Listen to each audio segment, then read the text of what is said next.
Robert Maxwell and Victoria Sterling had been married for 4 years. She was born with a congenital condition that made natural conception impossible.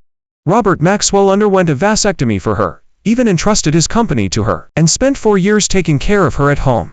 Yet, on their 4th wedding anniversary, she was caught passionately kissing Michael Hayes, and was pregnant with his child.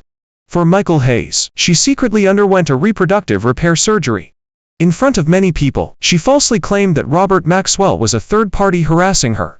She even embezzled company funds to buy Michael Hayes a multi-million-dollar property in a prime school district.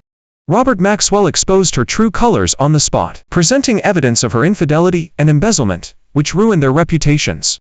Ultimately, Michael Hayes, deep in debt to loan sharks, sold her to a seedy establishment to settle his debts.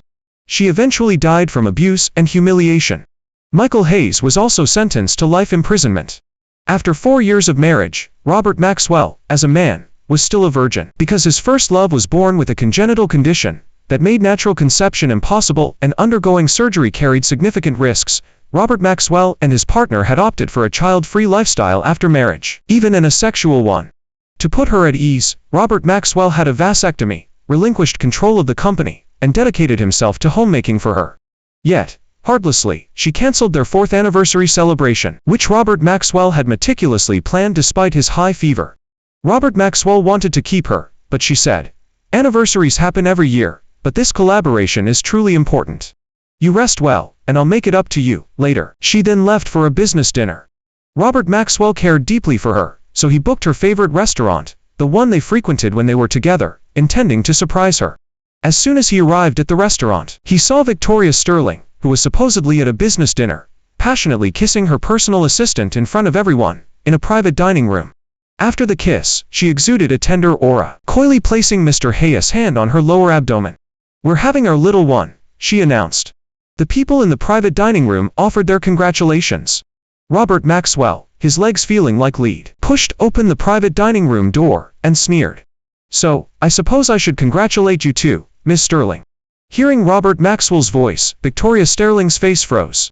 A flicker of panic crossed her eyes as she looked at Robert Maxwell, but she quickly regained her composure.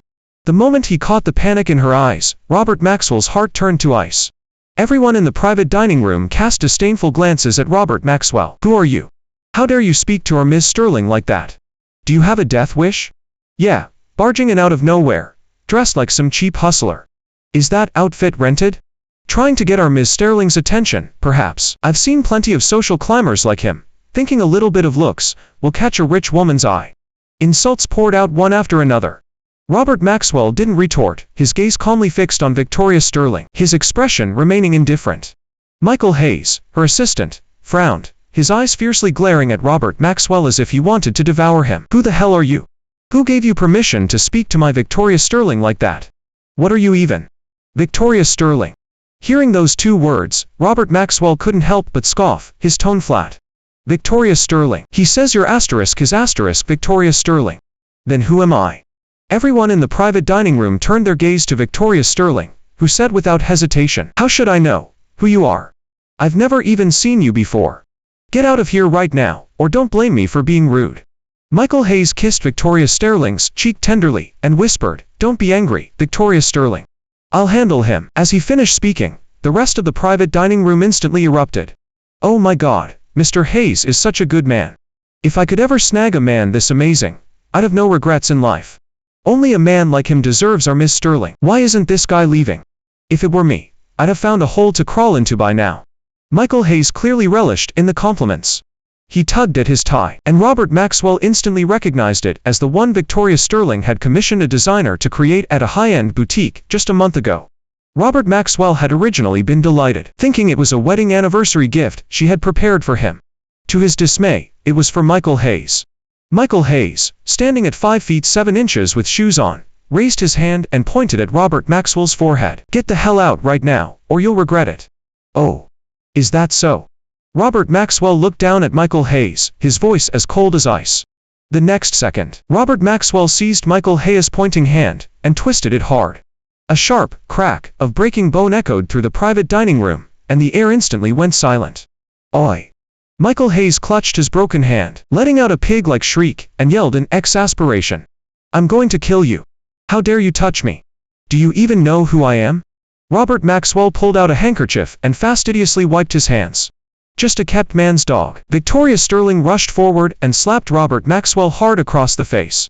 The blow was powerful, and a coppery taste filled his mouth. Robert Maxwell wiped the corner of his mouth.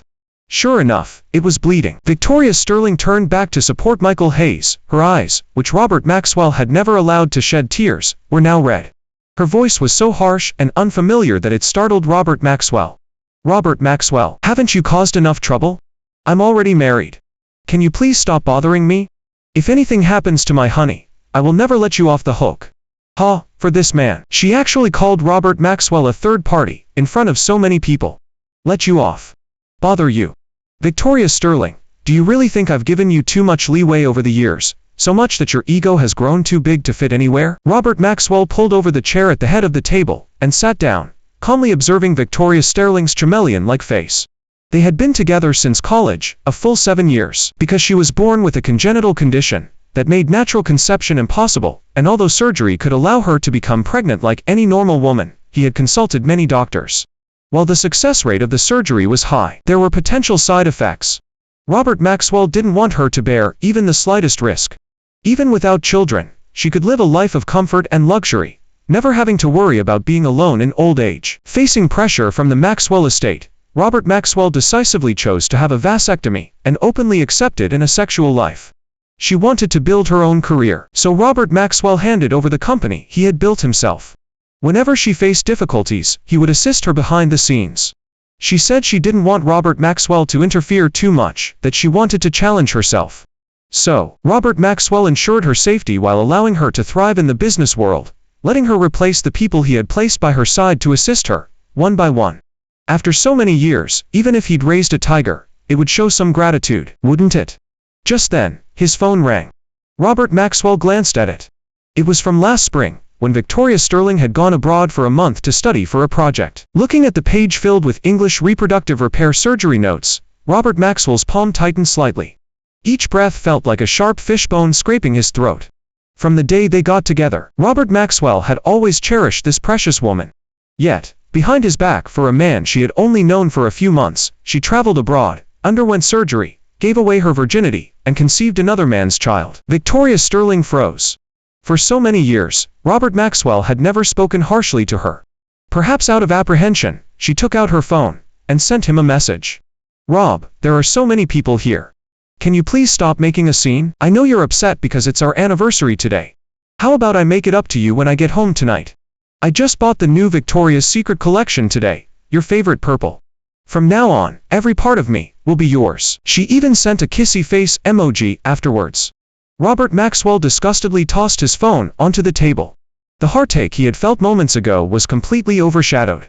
Every extra second he looked at her, he felt contaminated. The other people in the private dining room, who usually fawned over Michael Hayes, seeing him beaten and then noticing Victoria Sterling's expression, couldn't hold back any longer. How dare you assault someone in public? Do you know the power Mr. Hayes wields? Let me tell you, you're not getting away today. I've already called the police. Exactly. Mr. Hayes' connections are circles a social climber, like you could never hope to reach in a lifetime. Just wait until you end up in jail. 10 minutes later, the private dining room door was pushed open. A pot-bellied man wearing a floral shirt and a thick gold chain around his neck entered, followed by several bodyguards in black suits. His small eyes swept through the crowd, finally landing on Robert Maxwell. So, you're the pretty boy who touched Michael Hayes, huh? Robert Maxwell raised an eyebrow, quickly searching his mind for information about the man, and finally couldn't help but laugh aloud. Victoria Sterling. Asterisk this asterisk is the circle you've been running in all these years. Asterisk this asterisk is the unreachable circle you were talking about. Frank Lombardi paused, then glared at the bodyguards behind him, and snarled. Damn it, break both his arms and legs. The bodyguards responded, pulling out retractable metal batons from behind their backs, and advancing straight toward Robert Maxwell. Michael Hayes and Victoria Sterling both showed expressions of indescribable excitement, while their cronies cheered them on. With so many people here, this pretty boy is really going to get it today. He deserves it. Who told him to show up on such an important day for Ms. Sterling and Mr. Hayes? Robert Maxwell's gaze shifted to Victoria Sterling, who was supporting Michael Hayes. The moment their eyes met, Victoria Sterling first froze, then revealed a gloating expression. She sobbed to Frank Lombardi, "Frank Lombardi, you must get justice for Michael Hayes. This man just inexplicably came up and demanded I be his Victoria Sterling. No man could tolerate that, right?" Hearing this, Frank Lombardi's nostrils flared with anger. "Outrageous. What are you guys standing around for? Go get him. Teach him a lesson." Robert Maxwell violently smashed the priceless crystal vase on the table to the ground. Shards flew everywhere, and the bodyguards halted once more. Michael Hayes looked at the priceless crystal vase shards on the floor, his expression gradually twisting, then burst into laughter. "You're done for. This restaurant belongs to the Cole family. Every priceless crystal vase here is a unique piece, each worth tens to hundreds of thousands. Even the richest and most influential people who dine here are careful with them. And now, you fool, you just smashed it. Ha ha ha ha." Victoria Sterling also covered her mouth, enjoying the show. Robert Maxwell kicked aside the shards at his feet, raised an eyebrow slightly, and asked coldly, "Frank Lombardi, are you sure you want to lay a hand on me in my territory?" The air in the private dining room fell silent. 10 seconds later, everyone except Robert Maxwell burst out laughing. "This guy must be crazy. I think he's so scared he started spouting nonsense. Not only did he smash a priceless crystal vase, but now he's claiming this restaurant is his territory." Exactly. If Ms. Sterling didn't have connections, us regular folks wouldn't even have a chance to sit in a private dining room here. I'd like to see what he's going to use to pay for this precious priceless crystal vase. Frank Lombardi's small eyes narrowed when he heard Robert Maxwell call him by his first name, and his expression grew even angrier than before. "You bastard. How dare you use my given name? Give me that metal baton. I'll teach you a lesson for your father today." Frank Lombardi took the metal baton from a bodyguard and commanded, "Hold this pretty boy down." Just then, the private dining room door opened again. A nonchalant male voice spoke. "Who wants to hold down Rob?" "Frank Lombardi. Has your son's fatal hit and run incident while driving without a license not taught you a lesson? Are you out here stirring up trouble again?" Frank Lombardi's son had just turned 18 last month. On his birthday, Frank Lombardi had given him a luxury car worth $5 million. That same night, the kid, driving without a license, hit someone and fled the scene, causing the victim's immediate death. To settle the matter, he found a boy of similar age to take the fall for his son. The matter was practically an open secret to everyone else, but Frank Lombardi didn't want anyone bringing it up. After all, to resolve the incident, the Lombardi Group had lost over $10 million in market value in a single day. Money was just as important as his son. He cracked his neck, slowly turned around, his mouth full of smoke-stained yellow teeth opening and closing. "Do you want to die?" The newcomer lit a cigarette, and the moment Frank Lombardi finished speaking, the glowing tip of the cigarette was jabbed right onto his lips. If Mr. Lombardi doesn't know how to talk, then he doesn't need his mouth anymore. Frank Lombardi clutched his blistered lips, still wanting to curse, but his expression changed drastically as he recognized the man in front of him. He dropped to his knees with a thud. His voice trembled, completely devoid of his earlier arrogance. "Ethan, I am sorry. I was blind. I didn't know about your relationship with Mr. Maxwell. It's my fault." Michael Hayes' face was extremely unsightly. "Mr. Lombardi, how can you kneel to such a young punk? You. Shut up." Frank Lombardi snapped. The people around Michael Hayes also started to chime in, one by one. "What's there to be afraid of? This Robert Maxwell guy just barged in, intending to destroy and meddle in Ms. Sterling and Mr. Hayes' marital relationship. Tell me about it." Ms. Sterling and Mr. Hayes' relationship isn't just that of a couple, they're a powerful alliance in the business world. Our company knows all about it. Ethan Cole ignored Frank Lombardi's repentance and walked straight towards Robert Maxwell instead. "Rob, I told you long ago that this woman wasn't worth so much of your devotion, but you just wouldn't listen to me. See what happened now?" Robert Maxwell glared at him. Ethan rubbed his nose and immediately tried to salvage the situation. "Well, I guess even wealthy families can produce romantics. Stop being a smart aleck and get to business." Ethan Cole immediately motioned for the lawyer behind him to produce the documents. "Mr. Cole transferred ownership of the restaurant to Mr. Maxwell a month ago. The few of you who deliberately insulted and slandered Mr. Maxwell will be prosecuted." Michael Hayes spat disdainfully. "Ms. Sterling, what's going on?" The couple's cronies frantically pulled out their phones to check the latest corporate notifications. As expected, everyone had received one. Immediately after, another document appeared in everyone's email inbox. "What? Ms. Sterling and Robert Maxwell are the legally married couple." Victoria Sterling's face instantly darkened. "Robert Maxwell, do you have to be so ruthless? I've been with you for 7 years, and I've never experienced intimacy between a man and a woman. I just wanted to be a complete woman. Vicky's right. As a man, if you're not capable in that regard, why would you string a woman along? So what if you're the CEO of the corporation? Is that your reason for ruining Vicky's life? Michael Hayes looked tenderly at Victoria Sterling. No matter what, I'll always love you. Victoria Sterling was incredibly touched, her eyes welling up. I knew, from the day I met you, I always knew my future would be with you. So that's how it is. If it were me, I couldn't stand a man who wasn't capable either. After all, everyone has desires. Exactly, sometimes love isn't enough for a lifetime. Physical intimacy is important too. This guy is just pathetic. Ms. Sterling works so hard to support this good-for-nothing. How can he live with himself? The cronies chimed in one after another, each looking at Victoria Sterling with deep sympathy. Ethan Cole, suppressing a laugh, said to Robert Maxwell, "Rob, they're calling you an incapable kept man in front of all these people. Are you not going to react at all?" Robert Maxwell twirled the lighter in his hand, speaking each word distinctly. "Victoria Sterling, Miss Sterling, is that truly the truth? Are you going to tell them yourself, or should I?" Victoria Sterling's face instantly changed.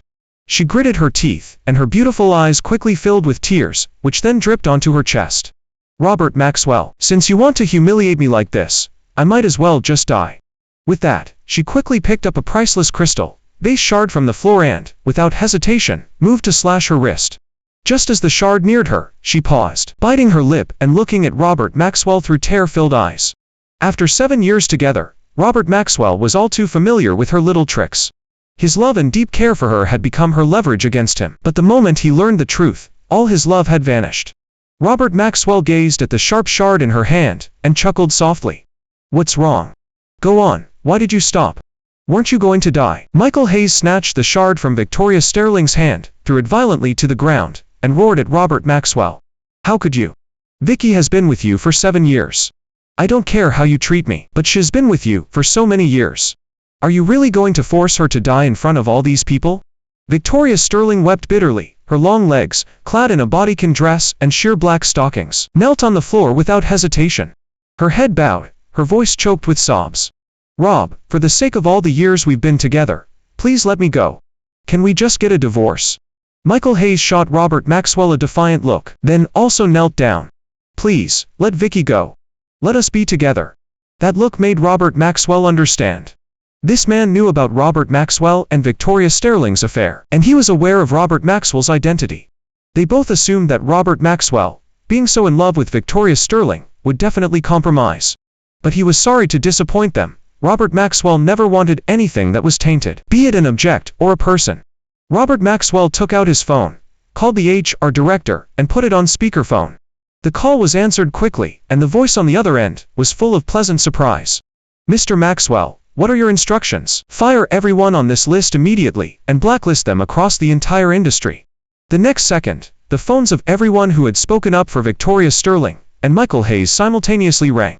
The few of them exchanged glances, then silently looked at their phones, their eyes widening in unison. "What? I've been fired by Starlight Corporation and blacklisted. Me too. Me too. How is this possible?" In an instant, murmurs filled the private dining room, and some even started crying because they had lost their jobs.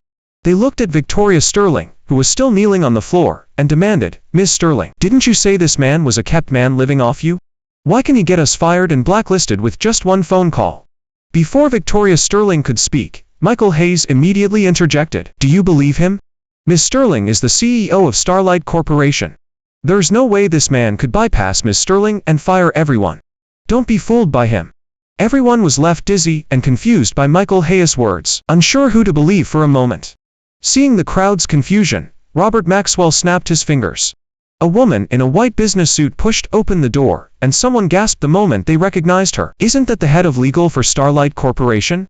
The renowned lawyer Sarah Jenkins. She handles all the company's cases, and she has an unbeaten track record every single time. And she's very aloof, barely anyone can get a word out of her." Sarah Jenkins walked directly towards Robert Maxwell, and spoke respectfully. "Mr. Maxwell, the agreements you requested have been drafted, and all the evidence has been collected. We can proceed with the lawsuit at any time. As for those who foolishly slandered and insulted you, procedures are already underway." The crowd couldn't believe Sarah Jenkins' attitude towards Robert Maxwell.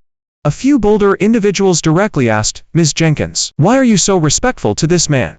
Sarah Jenkins' cool eyes swept over everyone, one by one, and she said coldly, "You don't even recognize the CEO of Starlight Corporation. If your eyes are useless, then donate them to someone who needs them." "What? He's the CEO of the corporation. The CEO whose office is rumored to be on the 30th floor. They looked at Victoria Sterling. "Ms. Sterling, didn't you say he was just a kept man living off you? If you had told us earlier, would we have been fired by the company because of you? Oh, now I get it. These two scumbags were actually using us." Sarah Jenkins curled her lips into a cold smile.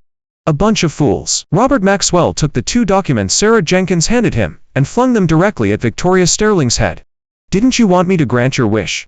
Sign the divorce agreement, and get out." Michael Hayes excitedly took the divorce agreement, and meticulously read its terms.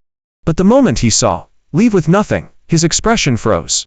"Mr. Maxwell, since you're the CEO of the corporation, with so many assets, and Vicky has been with you, for so many years, why are you making her leave with nothing?" Hearing the words, "leave with nothing," Victoria Sterling snatched the divorce agreement from Michael Hayes' hand. After seeing the terms, she looked at Robert Maxwell in disbelief. "Robert Maxwell, how dare you make me leave with nothing? You were the one who couldn't give me everything I wanted, and wasted the best years of my life. Now you're treating me like this. Are you done with your act?" Robert Maxwell abruptly stood up and said furiously, "I've given you chance after chance. Since you're shameless, reckless, and unrepentant, don't blame me." Sarah Jenkins took out a stack of documents and threw them onto the table. "Everyone, open your eyes and see what the truth really is." Several people picked up the documents from the table, and the moment they turned to the first page, they froze. "Oh my God, Mr. Maxwell and Ms. Sterling have been together for so many years, and he's still a pure-hearted young man. So Ms. Sterling was born with a congenital condition that made natural conception impossible and couldn't have children naturally, and the surgery carried risks. Mr. Maxwell even went as far as to have a vasectomy for Ms. Sterling, and handed over the company he built himself to her. But who would have thought Ms. Sterling would be such a person?" Victoria Sterling, looking frantically tried to snatch the documents from Evrion's hands. "This isn't true, he made it all up. I'm the victim in this marriage." Everyone looked at her with disgust. "It's all because of your manipulation that we lost our jobs. Mr. Maxwell, I report Ms. Sterling and Mr. Hayes for privately embezzling company funds," a man said to Robert Maxwell. Robert Maxwell looked at Sarah Jenkins, who nodded. "Yes, Mr. Maxwell. Victoria Sterling and Michael Hayes privately embezzled public funds to buy a $10 million villa in a prime school district in Rosewood City. They were likely planning to send their child with Michael Hayes there for school after it was born." Victoria Sterling shook her head, walked up to Robert Maxwell, tugging at his sleeve, and cried, "No, it's not like that, Rob. I was trying to give you a surprise." Smack. Robert Maxwell raised his hand, and slapped Victoria Sterling hard across the face. Her well-maintained, flawless skin instantly turned red. She clutched her face, looking at Robert Maxwell in disbelief. "You hit me. You actually hit me." "Yes, I hit you. All these years, I cherished you like a treasure. You said your family was poor, so I gave you a privileged life. You said you wanted to make a name for yourself, so I let go of the company, and paved the way for you. Is this how you repay me?" Robert Maxwell wiped his hands and continued coldly, "Regarding the embezzlement of company funds, my lawyers will be in touch with you." Ethan Cole wrapped an arm around Robert Maxwell's shoulder and said sincerely, "Rob, you've finally come to your senses. Your grandpa Arthur Maxwell has been looking for an arranged marriage candidate for you recently. He'll be absolutely thrilled." The moment Victoria Sterling heard the words, "arranged marriage candidate," she slid to her knees and clutched Robert Maxwell's pant leg. "I was wrong. I know I was wrong, honey. Can you please forgive me just this once? Don't marry someone else? I'll change, okay?" Frank Lombardi, still kneeling nearby, was now trembling all over. He had clearly understood the situation from the previous scene, and immediately ordered the bodyguards beside him. "What are you waiting for? Protect Mr. Maxwell and drag that despicable woman away." Robert Maxwell kicked Victoria Sterling away, his voice cold and hard. "Get lost. Frank Lombardi, if you want your son to be all right, these two are yours to handle." Frank Lombardi's eyes lit up. "Understood, Mr. Maxwell." The moment Robert Maxwell stepped out of the private dining room, Victoria Sterling and Michael Hayes' pleas for mercy simultaneously erupted. Robert Maxwell, however, felt incredibly lighthearted in both body and mind. Leaving the restaurant, Ethan Cole saw that Robert Maxwell looked exhausted, and arranged for him to be taken home.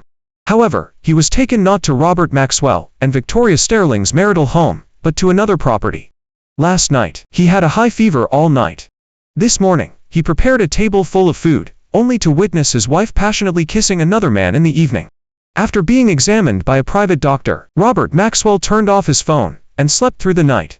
The next morning, Robert Maxwell immediately underwent vasectomy reversal surgery and called Grandpa Arthur Maxwell. "Grandpa Arthur Maxwell, I've come to my senses. I'll need you to put in more effort regarding the arranged marriage." Upon hearing this, Grandpa Arthur Maxwell's voice over the phone clearly conveyed his relief. Good, Rob has grown up. But didn't you have a vasectomy? Will I still be able to hold a grandson? Though, if you don't want children, Grandpa Arthur Maxwell won't force you. Robert Maxwell felt a slight pang in his heart. His parents had died unexpectedly early, and Grandpa Arthur Maxwell, at his advanced age, had raised Robert Maxwell, only for Robert Maxwell to be so thoughtless in his later years. Robert Maxwell said, trying to please him, "Don't worry, Grandpa Arthur Maxwell. As long as it's the right match, I'll have you holding a great-grandchild this year. I've already had the surgery." After handling these matters, the news of Victoria Sterling's removal from Starlight Corporation's executive board had already been reported by major media outlets. Those who had collaborated with Victoria Sterling, solely because of Robert Maxwell's influence, quickly withdrew from their projects in just half a day. All of Victoria Sterling's ongoing projects were halted. The HR department also thoroughly investigated how all employees entered the company. Michael Hayes had climbed to his assistant position simply because his youthful looks appealed to Victoria Sterling. Looking at his start date, it had been over a year. He had been promoted to assistant just 3 months after joining. It turned out that even back then, the two of them had already been secretly involved. His phone vibrated. Robert Maxwell glanced at the caller ID. It was Victoria Sterling. Robert Maxwell didn't hesitate to block her. A moment later, Victoria Sterling's messages kept popping up in his notification bar. "Robert Maxwell, do you have to drive me to ruin? Aren't you just angry because the child in my belly isn't yours? Wouldn't it be fine if I just cut ties with Michael Hayes? Anyway, you've already blacklisted him, so we won't have any relationship in the future. Once this child is born, it will be our own child." Robert Maxwell rubbed his temples, feeling grateful that he hadn't had any intimacy with this woman for so many years, otherwise he would be utterly disgusted now. Robert Maxwell didn't reply. Instead, he blocked her again. After resting in the hospital for a few days, on the day of his discharge, Grandpa Arthur Maxwell called, saying that the arranged marriage candidate had been settled, Eleanor Vance, the Vance family's only daughter. Eleanor Vance. Robert Maxwell had some impression of her. Flawless skin, beautiful, with long legs. She had her own jewelry brand by the age of 18 and was socially well matched with the Maxwell family. By any measure, she was 100 times better than Victoria Sterling. The wedding was set for a month later, by which time Robert Maxwell's divorce proceedings with Victoria Sterling would be finalized. After saying all this, Grandpa Arthur Maxwell continued, "I've transferred $50 million to your card. Eleanor Vance will arrive in Rosewood City tonight.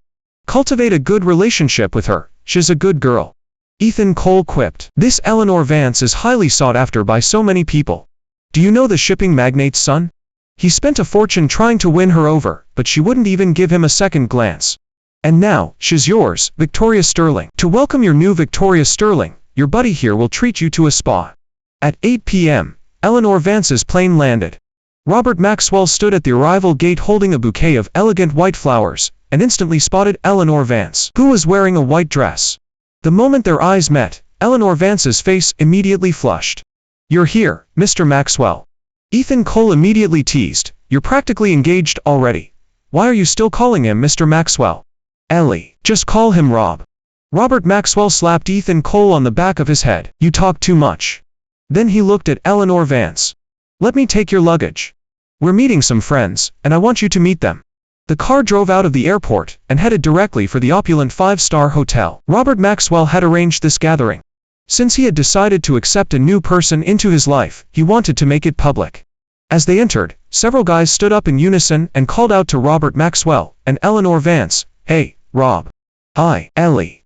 Then their eyes slowly shifted to Ethan Cole. "Hey, single guy." Eleanor Vance immediately chuckled, and Ethan Cole pointed at the guys. All right, so you guys are ganging up on me, huh?" Amidst the laughter and chatter at the dinner table, Robert Maxwell occasionally served Eleanor Vance food. Watching her eat in small bites, like a little rabbit, he found her utterly adorable. But Victoria Sterling. She had long taken his kindness for granted. They implicitly avoided mentioning Robert Maxwell's failed marriage. As the meal neared its end, they began discussing business matters, and Eleanor Vance excused herself to the restroom. As soon as she opened the door, a scantily clad, bruised woman grabbed her skirt hem. "Help me, help me." Robert Maxwell immediately shielded Eleanor Vance behind him, only to hear the woman on the ground call out his name. Robert Maxwell. Robert Maxwell took a closer look, and realized the person on the ground was none other than Victoria Sterling. The cheap makeup on her face had caused her skin to break out furiously within days, forcing her to apply even thicker foundation to maintain a presentable appearance. Tears mixed with smudged eye makeup, making her entire face look horrifying and disgusting. Her voice was hoarse. "Robert Maxwell, why are you doing this to me? We're not even divorced yet, and you're already with this woman. How can you face me?" Eleanor Vance picked up a red wine glass from the table, and furiously splashed its contents onto Victoria Sterling's face. Unlike her earlier demure demeanor, she now exuded coldness. "How dare you call Rob by his given name? Do you know how many people dream of becoming his wife? Not only did you not cherish Rob's feelings for you, but you betrayed him again, and again. How dare you say he wronged you?" Victoria Sterling shrieked wildly. "Shut up. This is between Robert Maxwell and me. What are you? You home-wrecking slut." Robert Maxwell gently stroked Eleanor Vance's long hair and kissed her forehead. He then looked at Victoria Sterling, and said coldly, "Miss Sterling, I recall telling you that if you didn't sign the divorce agreement, I would sue for divorce. You know no one can win against me." Before long, 2 or 3 men finally found Victoria Sterling, and dragged her away. Ethan Cole stood by, gloating. Michael Hayes borrowed from loan sharks to repay company funds. Now he can't pay them back, so he decisively offered her as collateral for the debt. Probably. Robert Maxwell waved his hand, signaling him to stop talking. It was a mood killer. Looking at Eleanor Vance, Robert Maxwell's resolve to marry her grew even stronger. During the month it took for the procedures to be finalized, Robert Maxwell and Eleanor Vance's relationship grew stronger. Perhaps because their social circles were different, they found they had more in common. On his birthday, Victoria Sterling, trying to curry favor with Robert Maxwell, somehow found his address. With 18 bodyguards standing at the entrance, she had no opportunity to get in. Robert Maxwell and Eleanor Vance prepared a table full of delicious dishes. They sat on the open-air balcony, enjoying their time together. As they reached a comfortable tipsiness, their eyes met. The unspoken understanding of adults filled the air. Victoria Sterling, who had just had an abortion, stood outside the door, watching their tender intimacy. She gritted her teeth in rage, then collapsed to the ground, unconscious. The next morning, Robert Maxwell looked at the shy woman nestled in his arms, his heart filled with an unprecedented sense of contentment. A month later, the divorce was finalized. From then on, there was no longer any connection between Robert Maxwell and Victoria Sterling. Robert Maxwell and Eleanor Vance held a grand wedding. All the billboards on the streets displayed their wedding photos. 10 days after the wedding, Eleanor Vance became pregnant. For the first time, Robert Maxwell experienced the feeling of being a father. Every day, he meticulously prepared delicious meals for Eleanor Vance. As for Victoria Sterling, because Michael Hayes had offended the loan shark's boss, she was abused and humiliated to death in a seedy establishment. Michael Hayes was apprehended not long after his escape, and sentenced to life imprisonment, never to see daylight again. But Robert Maxwell's future was happy and prosperous, a promising future.